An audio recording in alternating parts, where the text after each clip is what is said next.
श्री गणेशाय नमः। नमस्कार दोस्तों, ये राशिफल चंद्र राशि पर आधारित है। चंद्रमा मन का कारक है। हमारे मन पर जो भी उतार चढ़ाव आते हैं वो चंद्रमा की स्थिति लेकर आती है और इस वजह से चंद्रमा की पोजीशन हमारे रोज के जीवन को बहुत ज़्यादा प्रभावित करती है और इसके अकॉर्डिंग हमारा दिन अच्छा या बुरा जाता है। तो आइए जानते हैं इस दिन चंद्रमा आपके लिए किस तरह के परिणाम ला रहे हैं। इस दिन चंद्रमा आपकी कुंडली में 10वें भाव में रहेंगे। जी हाँ, 10वें भाव में चंद्रमा का होना आपके लिए अच्छा रहेगा। ये दिन आपके लिए लाभकारी सिद्ध होगा। 10वां भाव हमारा कर्म क्षेत्र है। ये भाव हमारे कामकाज के क्षेत्र से जुड़ा हुआ है, जिस वजह से आपको इस समय में अपने कार्य क्षेत्र में मान प्रतिष्ठा मिलेगी। आपको इस समय में धन कमाने के नए रास्ते, नए जरिए मिल सकते हैं। जो लोग बिजनेस करते हैं उनके लिए ये समय काफी बढ़िया रहेगा। आप इस समय में खुलकर निवेश कर सकते हैं। निवेश के लिए, पैसों के लेन देन करने के लिए ये समय काफी अनुकूल है। ये दिन पूरी तरह से आप ही के फेवर में रहेगा। दिन का पूरा लाभ उठाए और अपने जीवन के हर पल का आनंद ले। इस समय में आपके सहयोगी आपकी मदद करेंगे। आपका मन अपने काम में लगेगा। अच्छे कामों की वजह से आपको प्रशंसा भी मिल सकती है। हालांकि इस समय में काम का प्रेशर आप पर ज़्यादा रहेगा। शरीर में थोड़ी सुस्ती भी कामों की वजह से आ सकती है, लेकिन दिन के अंत में आपके कामों का फल आपको अवश्य मिलेगा। जो लोग नौकरी ढूंढ रहे हैं उनके लिए समय शुभ है। प्रयास करें, आपको अच्छी जॉब मिल सकती है। कार्य क्षेत्र में चंद्रमा के होने का मतलब ही यही है कि कोई भी खाली नहीं रहेगा, सबको काम मिलेगा। कर्मों का फल इस समय में मिलता ही है। 10वें भाव में चंद्रमा चौथे स्थान पर दृष्टि डाल रहे हैं। इस वजह से आपको सुखों की प्राप्ति भी होगी। इस समय में आप भूमि या वाहन ले सकते हैं। आपके घर में साज सजावट का या जरूरत का नया सामान भी इस समय में आ सकता है। जो सामान काफी दिनों से लेने की आप सोच रहे थे वो आप इस दिन ले पाओगे। इस समय में आपको आपकी माता का सुख भी मिलेगा। इस समय में आपके ससुराल पक्ष से भी आपको धन लाभ होने की संभावना रहेगी। जो लोग राजनीति में हैं उन लोगों को इस समय में खास तौर पर फायदा होने वाला है। राजनीति के क्षेत्र में आपको नाम व प्रतिष्ठा मिलेगी, धन की प्राप्ति भी होगी और राजनीति के क्षेत्र में आप सफल रहोगे। अगर स्टूडेंट्स की बात करें तो स्टूडेंट्स के लिए भी ये समय बेहतरीन रहेगा। पढ़ाई में पूरी तरह से मन लगेगा। अपने फ्यूचर के बारे में फैसला लेने के लिए, अपने फ्यूचर की प्लानिंग करने के लिए ये समय सही है। इस समय में आपकी वाणी में मिठास रहेगी। लोग आपसे प्रभावित होंगे। इस समय में आप प्रसन्न रहोगे, खुश रहोगे, पॉजिटिव सोच से आगे बढ़ोगे। इस समय में आपको पारिवारिक सुख की प्राप्ति होगी। परिवार के साथ खुशियां मनाने के लिए ये समय अच्छा रहेगा। अगर स्वास्थ्य की बात करें, सेहत की बात करें तो स्वास्थ्य से जुड़ी छोटी मोटी परेशानियां इस समय में आने की संभावना रहेगी, लेकिन चिंता करने जैसी कोई बात नहीं रहेगी। अपनी सेहत को ठीक रखने के लिए योगा का सहारा लेना हमेशा ठीक रहता है, लेकिन उसमें अपने सांस लेने और छोड़ने का वक्त उस पोज के मुताबिक सही होना चाहिए। जी हाँ, अपनी सांस लेना या छोड़ना काफी मायने रखता है। ये दिन आपके लिए आर्थिक स्थिति के हिसाब से भी काफी बढ़िया रहेगा। विदेश से धन कमाने के मौके भी इस समय में आपको मिलेंगे। कुल मिलाकर ये दिन बहुत अच्छा जाएगा, बहुत अच्छा साबित होने वाला है। दोस्तों, ये राशिफल चंद्र राशि पर आधारित है। कभी कभी हमारी पर्सनल कुंडली में बाकी ग्रहों की पोजीशन कुछ इस तरह की होती है कि आपके राशिफल परिणाम में बदलाव दिख सकता है। इसलिए राशिफल को एक मार्गदर्शन के तौर पर लिया जाए तो ज्यादा अच्छा रहेगा। दोस्तों, सभी राशि के लोगों के लिए जीवन में आगे बढ़ने के लिए कुछ जरूरी बातें वीडियो में आगे बताई गई है, तो वीडियो आगे जरूर देखें। नमस्कार दोस्तों, व्यक्ति को अपने जीवन में सफल होने के लिए मेहनत के साथ साथ भाग्य का साथ होना भी बहुत ही आवश्यक होता है। अगर व्यक्ति का भाग्य उसका साथ देता है तो कम मेहनत में ही अधिक सफलता प्राप्त होती है। परंतु कई बार ऐसा देखा गया है कि व्यक्ति के जीवन में कई ऐसी घटनाएं घटित होती है जिसकी वजह से उसको बहुत सारी परेशानियों का सामना करना पड़ता है और इस स्थिति में व्यक्ति को बिल्कुल भी समझ नहीं आता कि ऐसा क्यों हो रहा है। दरअसल आपके घर में ही कुछ ऐसी चीजें होती है जो हमारे भाग्य को प्रभावित करती है, हमारे जीवन को प्रभावित करती है और उन चीज़ों के आसपास होते हुए भी हमें वो चीज़ें नज़र नहीं आती। वह चीज़ें हमारे चारों तरफ एक अजीब सा घेरा बनाकर रखती है, परंतु हम उसको नहीं देख पाते। इन चीज़ों से हमारे घर में और हमारे जीवन में नकारात्मकता फैलती है, जिसकी वजह से हमें नुकसान उठाना पड़ता है, जिसकी वजह से हमें भारी नुकसान उठाना पड़ता है। हम पूरी तरह से कंगाल हो सकते हैं। अगर आप कहीं बाहर से आते हैं और अपने जूते चप्पल इधर उधर कहीं भी उतार देते हैं तो ये अशुभ होता है, क्योंकि इधर उधर जूते चप्पल उतारने की आदत की वजह से आपको अपने जीवन में आगे बढ़ने में रुकावटें उत्पन्न होती है। इससे उन्नति में बाधा आती है। इसलिए आप अपने जूते चप्पलों को उनकी जगह पर ठीक प्रकार से रखें।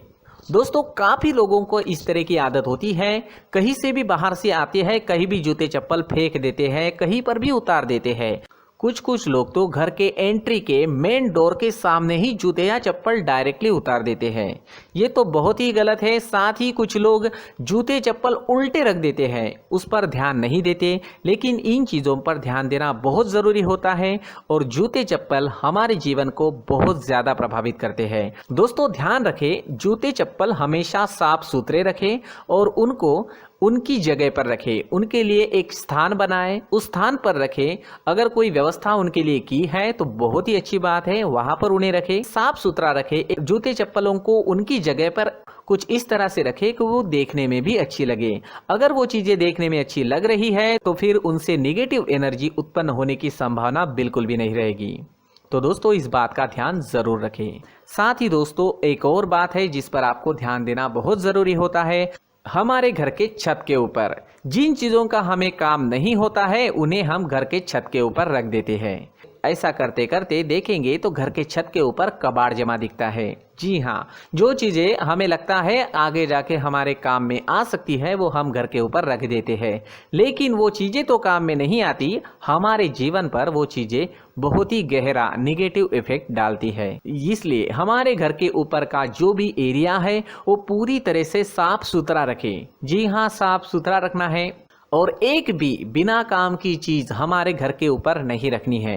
दोस्तों, नहीं तो हम जीवन में मेहनत करते ही रहेंगे और हम जितना पा सकते हैं उतना नहीं पा सकेंगे, क्योंकि ये चीजें हमें कहीं ना कहीं हमारे जीवन में पीछे रखेगी। इस वजह से घर के छत को पूरी तरह से साफ रखें, पूरी तरह से साफ सुथरा रखें, क्लीन रखें। साथ ही दोस्तों, हम हमेशा देखते हैं घर के ऊपर जाने के लिए जो सीढ़ियां हैं, उन सीढ़ियों के नीचे जो जगह होती है वहां पर सामान हमेशा रख दिया जाता है। वो जगह ही ऐसी है कि सामान को खींची लेती है। वहां पर आपको कुछ ना कुछ सामान मिलेगा ही। जिन लोगों को पता नहीं है उनके घर आपको सामान मिलेगा ही, लेकिन जिन्हें पता है वो लोग हमेशा सीढ़ियों के नीचे की जगह साफ सुथरी रखते हैं और एक भी चीज वहां पर आपको नहीं मिलेगी। क्योंकि अगर हम सीढ़ियों के नीचे सामान रखते हैं तो हमारी उन्नति होना बहुत ही मुश्किल है।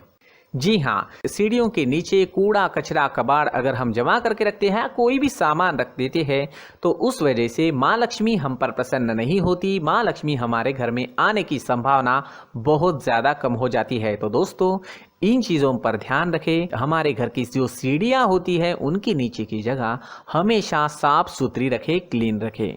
साथ ही दोस्तों, अगर आपके घर में ऐसी कोई चीज मौजूद है जिसका आपको काम नहीं है, जैसे टूटे फूटे बर्तन, आईना, तस्वीरें, इलेक्ट्रॉनिक सामान, सोफा, कुर्सी, टेबल, पलंग, घड़ी, झाड़ू, गमला इत्यादि, तो आप इन सामानों को अपने घर से तुरंत ही बाहर निकाल दीजिए, वरना इससे आपको बहुत बड़ी परेशानी हो सकती है।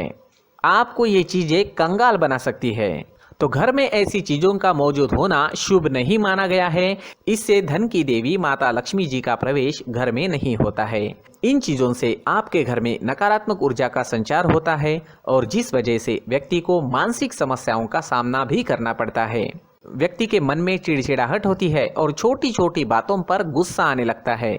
आप जो भी कार्य करते हैं उसमें आपका मन नहीं लग पाता है। इस व्यक्ति का जीवन घर में मौजूद इन चीज़ों की वजह से अंधकार में डूबने लगता है। इसलिए आपको घर में बिना काम की चीज़ें, कूड़ा कचरा नहीं रखना है। दोस्तों, एक और ख़ास बात है, हमारे घर में मकड़ी का अगर जाला है तो वो बिल्कुल भी शुभ नहीं है। जी हाँ, वो अशुभ माना जाता है। घर में मकड़ी का जाला होना अशुभ है। इससे आपके अच्छे दिन भी बुरे दिनों में बदल सकते हैं, क्योंकि मकड़ी अपना जाल शिकार को फंसाने के लिए बनाती है। और अगर आपके घर में मकड़ी का जाला है तो इससे घर में नकारात्मक ऊर्जा का प्रभाव अधिक बनता है और वास्तुशास्त्र के अनुसार इससे सकारात्मक ऊर्जा का नाश होना शुरू हो जाता है और घर में नकारात्मक ऊर्जा बहुत ज़्यादा बढ़ जाती है। इसलिए आप अपने घर को हमेशा साफ सुथरा रखें।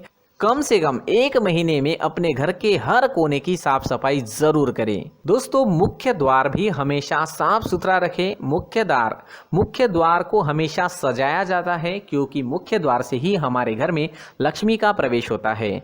तो मुख्य द्वार को साफ सुथरा रखें और सजा कर रखें तो बहुत अच्छा रहेगा।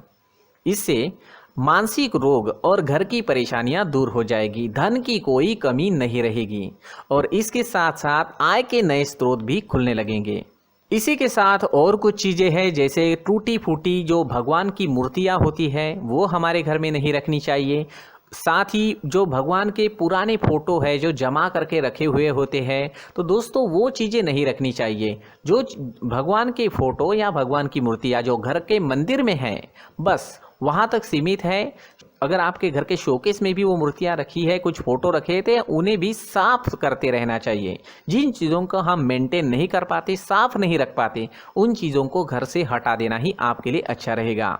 साथ ही दोस्तों कुछ तस्वीरें हैं, जैसे डूबते नाव की तस्वीर या फिर झगड़े की तस्वीर या फिर कुछ ऐसी तस्वीरें होती है जो देखते ही हमें समझ में आ जाता है कि ये तस्वीर नेगेटिविटी दर्शा रही है। इस तरह की तस्वीर भी आपको आपके घर में नहीं रखनी है। जी हाँ, इस तरह की तस्वीर लगाने से भी हमारे जीवन में उसी तरह की घटनाएं घटित होना शुरू हो जाता है।